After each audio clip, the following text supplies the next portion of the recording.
Qualquer prova já provoca uma tensão nos estudantes. Mas se preparar para um vestibular ou para o Exame Nacional do Ensino Médio é mais apreensivo ainda.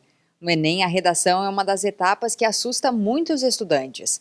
No exame, o texto é avaliado a partir de 5 competências. Cada uma delas vale 200 pontos, que juntas totalizam a nota máxima de 1.000 pontos, como explica o professor de língua portuguesa. Competência 1 é vinculada à língua portuguesa, ou seja, então questões de gramática, questões de pontuação, então eu chamo atenção para questões de pontuação, a questão das conjunções, os advérbios, são muito importantes no desenvolvimento do texto, então isso é a competência número 1. A competência número 2, que também vale 200 pontos, é a assimilação da proposta. Ou seja, eu assimilei, eu sei qual é a proposta da redação e vou trabalhá-la de forma interdisciplinar. Ou seja, e aí na competência 2 que muitos alunos eram. Muitos alunos não conseguem tirar os 200 pontos justamente por não pensar a temática de forma interdisciplinar. O que é isso? Pensar o tema da redação dialogando com as disciplinas que ele teve ao longo do ensino médio. Por exemplo, ele teve sociologia, ele teve filosofia, ele teve história, ou seja, disciplinas que possibilitam essa contextualização, portanto, favorecer esse diálogo entre as disciplinas. Essa é a competência 2. A competência 3 vincula-se exclusivamente ao tipo de texto. Tá? Então, é o texto dissertativo argumentativo. Tá? Então, ele tem uma estrutura. Não é uma narração, não é um poema. Né? Então, ele tem uma estrutura. Apresentação de uma tese, 2 parágrafos de desenvolvimento e o último parágrafo de conclusão, então a conclusão com essa proposta de intervenção.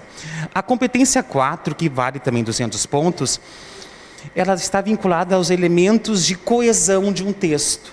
E isso a gente fala a partir das conjunções. Né? A conjunção ela é muito importante, a classe gramatical conjunção, ela é muito importante no desenvolvimento progressivo do texto, do argumento, porque nós temos conjunções aditivas, nós temos conjunções explicativas, de causa e efeito, enfim, o aluno tem que dominar. Isso se chama modalizadores discursivos, o aluno domina essas conjunções e o texto se torna, portanto, coeso e depois coerente. Lembrando que a coesão ela é microtextual, a coesão se estabelece entre um parágrafo e outro, e a coerência é o todo do texto.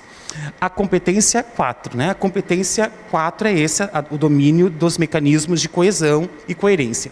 E a competência 5, vejam só, os 200 pontos localizados na conclusão. Conclusão vale 200 pontos, por isso a importância da conclusão bem estruturada com os conectivos de conclusão e depois utilizando o quê?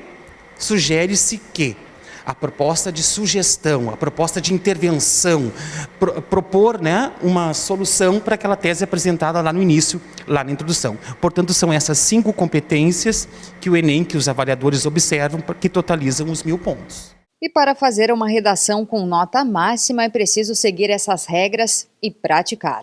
Um bom texto é resultado de muito exercício.